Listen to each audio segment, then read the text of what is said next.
My background, I studied fashion design in Melbourne. I graduated about 8 years ago. Um, and I finished my school and I decided to go back to Indonesia. I knew I wanted to go back. I think I spent quite a bit in Australia, so I was kind of ready to move back.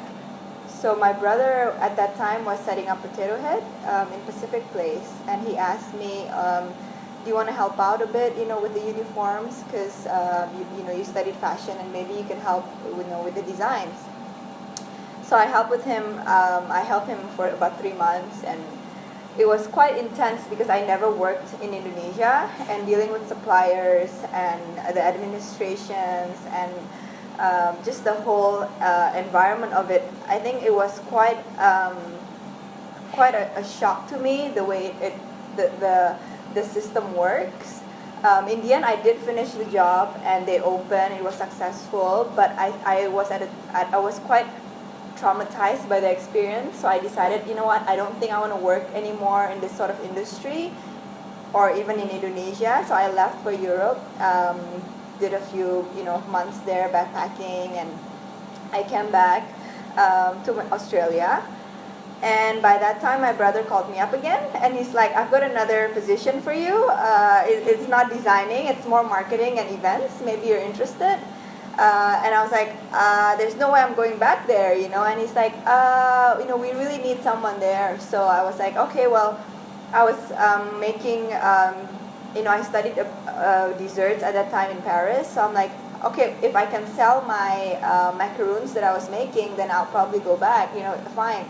So I came back and helped him with marketing, and on weekends I would sell my desserts there. So, and that was 7 years ago, and I'm still helping them. I'm still at Potato Head, and I guess I broke that promise of never coming back to Indonesia, and I stayed, and that's how I'm still here, and now I've lived in Bali, but I'm still helping the company as well. We started Escalier like 5 years ago, almost 6 years ago. And when we started, I was approached by two of my friends, and two of them are still my partners up until now. And we decided to open a store in Bali where we would carry exclusive brands. At that time, there weren't many international brands there in Bali at all, and we tried actually for the first 2 years to work with a lot of local designers, but they weren't giving us consistency. So over time, we just decided to do, wholesale with other international brands up until now. It's doing well, and it's very different if you compare it to Canaan, but it has its own fun as well. I would say close to 3 years ago. It was just when I moved to Bali because I was helping Potato Head with their hotel, Kata Mama. About 3 years ago, I just thought to myself, it would be nice for me to have something that I could concentrate on more on that would give me more of a slow movement to it, and I could take my time to developing products that are made in Indonesia. I still do manage Escalier, and I've got a great team. That's why it's still running. Yes, yeah.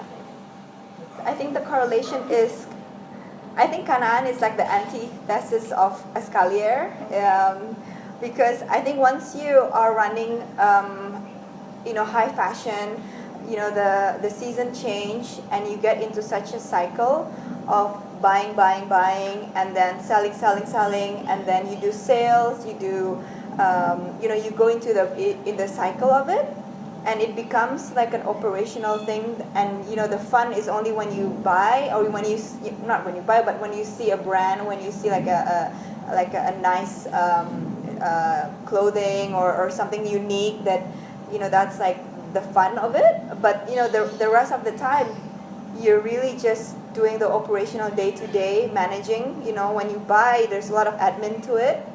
So I was sort of like quite exhausted by doing that, and I was up to a point where I don't think I can do this for the rest of my life. Like, I think if I was to do something that would sustain me, I would want to do something that I would enjoy, and it would give me sort of like time to think and reflect. So the idea of Canaan came about, with products that are more sustainable. The name itself, it's a biblical name. It's current present day. It's Israel, but if you go back into it, it's the land that God promised Abraham when he started his family. God's inherited the land of Canaan for them. So it has this connotation of being a holy land or a good land, a land with nourishing milk and honey. And so for me, that idea of I am providing a dwelling place for my suppliers, for my artisans to dwell and design, and it could continue, become a cycle, a sustainable cycle. So I like that meaning. I think it goes back again to my reasoning of why I want to do this, because I think it goes back to I want to sustain the craft industry that we have in Indonesia, and I want to prolong it so that it does not have like an obsolete to it, with fashion, with clothing, it's seasonal. So I wanted to create something that's more long lasting. So when I work with artisans or when I work with my craft people, I always try and infuse what they've already done with their product, the craft itself, the traditional elements to it, and try and create it in a modern setting so that it is relevant to us, but it still it still fuses a lot of traditional elements to it. So it's kind of like a combination of both worlds. So again, I meet so many artisans, and it just that's why I'm not biased to anyone. If they have that sort of element, I'm always happy to work with anyone. Yeah. I think again, I don't want to say the word trend, but I think there's this movement of appreciating heritage or old techniques, or bringing back the old back to new, and then reinventing them. And for me, I think everything is like a cycle. Of course, with fashion, it repeats by itself again.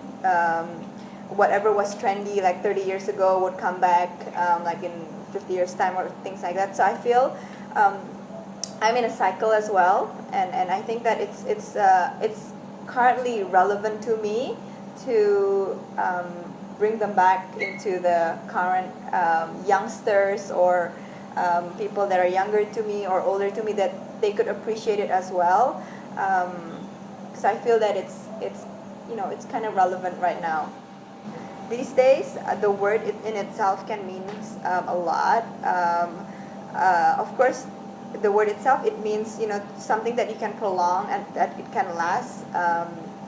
And so it's for me, it's more about the technique and continuing the technique of craft. And for me, sustainable means you can take something and you can make it last for a while by always reinventing yourself, but still using the same original technique that you learned from the past. For me, up to now, it's still Toraja in Sulawesi. I went there about, I think, almost 6 months ago. I think for me, I think because of its distance and seclusion from like the modern society. So I think when you go there, you can still see so much culture and tradition that they